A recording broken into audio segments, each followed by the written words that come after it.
Hey folks, Johnson here. Part number 2 of working on the Vermeer trencher transformed into a dozer. Okay, we found a pulley I want to put on. Now this is a big pulley, and I know that I'm probably bigger than what I should be running, but I want to speed it up. We can idle this down, and the engine should have enough torque to handle it. We'll see. If not, we can always change. It's not a big deal. But here's my problem. I've got all of these adapters, and not one of them are 1 inch, and that's what I need. Okay, folks. So this shaft is actually below 1 inch, so I had to go 1 inch with this so I could do the broach for the keyway. And I broached a 1/4 inch, and then I ended up having to cut the keyway to make an offset so it would fit here, still fit here.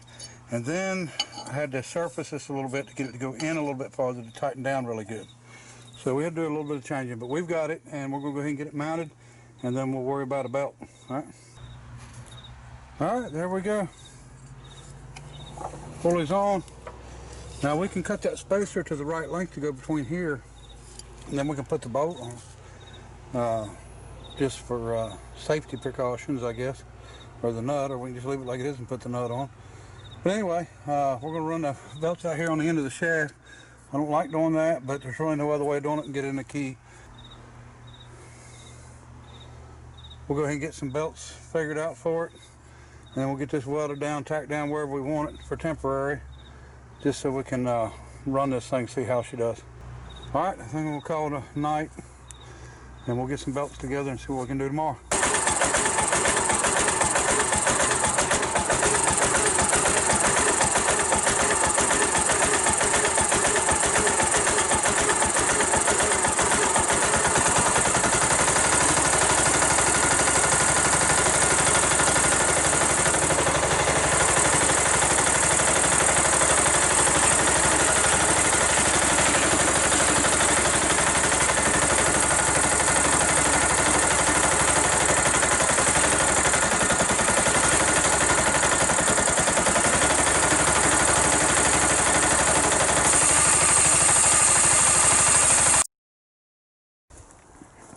Okay folks, I guess most of you probably seen the little hydraulic hose explode there.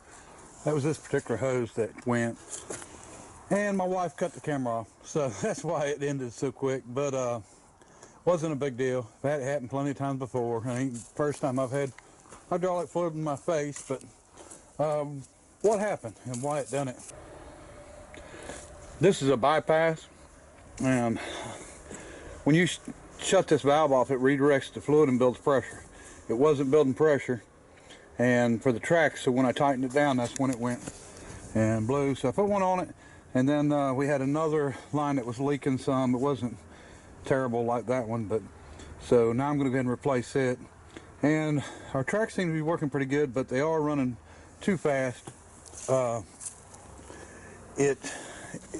mean, it's going to have power, but it don't have the power that I would like for it to have at a lower RPM. So we're going to change the pulley size, go smaller with that. But what I'm going to do now is I'm going to run and pick up another hose to get on it, and then we're going to go ahead and fire it up, and I'll let you see it operate and move there, and we're going to go from there. These hoses, these are just pipe thread hoses, so these are not hoses that I have to go get made. If I had this made at the local, well, I won't say where I get them made at, but at the place that I get them made, I'm looking at, for that line, probably $50. If I go to Tractor Supply and buy this line as a universal, that's why it's a little bit long, looking at $12.99. So there's a big price difference when you can use just a universal pipe thread. And then what I had to do is put these on, and actually I've already put one on here. And what this does is it allows me to have a swivel on this end instead of having to have a swivel on the hose. And that's what they had originally, was swivel on the hose right here. So the hoses I get from Tractor Supply won't have that swivel, so we had to put that fitting on, but I happen to have a bunch of them, so I think we're good on that. So hopefully this will be enough to do a little bit of testing here. And I have been starting it on a single battery. It did start no problem with single battery, so I assumed and thought this was 24 volt. As a matter of fact, I think I seen it on the tag, so we'll have to look it over again. Yeah, 24 volt. So I'm surprised it's starting on 12, but we'll figure it out. Anyway, so let me go get a hose, and I'll bring you right back as soon as I get back. Okay, folks. Cut the hoses on. Figured out this is high and low. That is, if you undo that valve, it lets you roll the machine, but that's what I was tightening down when the hose blew, and as soon as it hit pressure, it did. So we'll start this thing back up and show you what it'll do, and we'll go from there. All right.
So the conclusion I've come to is our pulley's too big.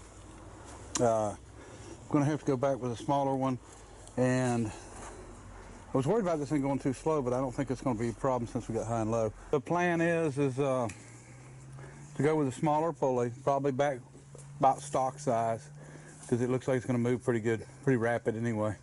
So I think that's it. Probably wouldn't hurt if we had more horsepower, but if we was running it at the speed we're running it, but we'll slow it down some, and that'll give it all the power it needs. All right.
folks, I guess it's time. We've pressure washed it. I'm going to pull the motor back off, and I'm going to start changing things around, getting these levers up here where they need to be. I think, from looking at this, I'm going to do away with this other cylinder, but I think I can take this box off and turn it and put it right here facing back. And I believe that's what we're going to do. And we'll have to do, you know, quite a bit of changing to it, but that's what we're going to do for starters. Now to give us a place to mount. And let me see, we got 4 hoses running to the control valves. We got 2 returns running down there. And then we got our pressure running into our diverter valve for high and low. So we're going to have to work with all them lines.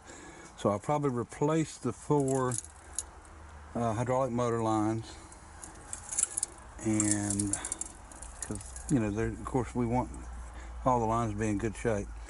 And the returns is not as important because there's not, you know, it's not a pressure line. So we'll have to get 4 longer ones for the hydraulic motors, and then we'll take this cylinder off and go ahead and just loop this together for temporary. The cylinders, that way if the lever was hit, it wouldn't deadhead, it would just recirculate, and then just keep at it from there, trying to get everything hooked up and the way we want it. And that'll put the high and low over up here on this side, and put the levers up here where we want them. There's our little winch, and as you can see, it's a little winch, but it's actually a real Ramsey, and built just like the hydraulic winches on my rollback and wreckers. Just cute as can be though. But well, the track is what, about 5 or 6 inches wide, and you can see, you know, that thing's only 8 or 10 inches wide. So anyway, we're going to debate on whether we're going to do anything with it or not, but that'll be later. All right, folks, we got it cut off and got it off top. I'm fixing to take this cylinder out of there, and this thing was sure heavier than I thought it was going to be. But we got to be careful taking weight off. We keep taking all this weight off, and then we're not going to have traction. There's not a lot of cleat on these tracks, but so we may have to add some weight back on here. Somebody wanted to see this up close. It's a W1A. There's the serial number. I can't read the serial number because I don't have no glasses on, but maybe you can read it. But there it is. So someone said, why don't you just put the seat on the back? Well, this would have been here. Seat would have been way back here hanging off, and I didn't want to hang the seat off the back because we used to joke about the tractors all the time, that they built the tractor, they designed it, and then they realized and remembered, oh, we forgot to put a seat on it, and they'd throw a seat at the back. Minneapolis Moline, Case, all of them were like that, and it just, you know, seemed like he was back there all the way. So I'm just trying to make it look a little bit more like a modern style anyway. So we're going to try to clean it up and make it where it's not, I mean, you're still going to be able to see hoses and mechanics and stuff like that, don't get me wrong, but we'll make it where it's user-friendly. Okay, got a little farther forward, so that gives us an idea of what it's going to look like. And I think what I'm going to do is, I'm going to do away with this control valve completely. And I'm going to run this valve as the up and down for the blade. And like I said, because of time, we're just going to run that. I can add something later if I want to. It's not a big issue. We know that we've got a power beyond valve, or we can put a power beyond valve in anytime. So anyway, one thing about it is he's not going to be on this thing without my son or I right there with him. So, you know, he's 5 years old, or he's 5.5. So, you know, it's not like he's just going to jump on this thing and be out there tearing up, you know, stuff. That's not the way we're going to do this. So anyway, he was 2.5 when I built the little roadster for him, and if I think about it, I'll put a link in here of when I gave it to him, because I'm sure there's a lot of people that hasn't seen it. Go back and watch the whole video, all the videos if you want, because it's built basically from scratch. Actually, way more detailed than this. We're just rearranging some stuff and, you know, situation like that. But anyway, okay, so where we're going with this now, we're gonna have to start getting some stuff mounted, finished. I got to get this pressure washed because it's just terrible to work on, and pick up some hoses. We're going to, like I said, take this control valve off. We're going to cut these off. Somebody welded these on, I think, to put their feet on if they sit that way to use the blade. Our plans is a hood, you know, coming back from here all the way. So that won't be a bad thing to do. It'd be pretty easy, actually. And we may do some measurements and lower this down an inch or so it's level. And we'll just make a square hood. You know, it won't be quick and easy to make a hood with breast brake. And we're going to make fenders that go over top. And that's probably about it besides the seat and all that good stuff. I'm going to go ahead and end this video here. This is part 2. And we will go ahead and start getting some hoses lined up. Now that we can get some lengths on what we need. And I'm probably going to have to buy a few swivel fittings. And then everything seems to be 1/2 inch on here. There's some of these hoses that are kicked down to 3/8, but they're actually running 1/2 inch fittings on them. 1/2 inch is a good flow. You definitely want 1/2 inch on your motors because they work off flow and not necessarily pressure. But these 2 lines here, we'll just basically do away with this control valve up toward the front and run these 2 lines out and into here. And instead of running through this valve, we'll just run straight from the pump, the smaller pump on the outside. We'll run straight from it right into the control valve on this side. Well, the pressure side. So short hose there. So I'm probably going to have to order or pick up a bunch of 12 inch, 14 inch hoses, 18s or 20s, you know, just something that's not really long. And here's Nanaket coming to inspect. She's been around, but it's been cold. She's actually been in the house a couple of times, which is surprising because she usually don't want to be in there at all, but it's gotten kind of cold. All right, I appreciate everybody watching, and until next time, bye.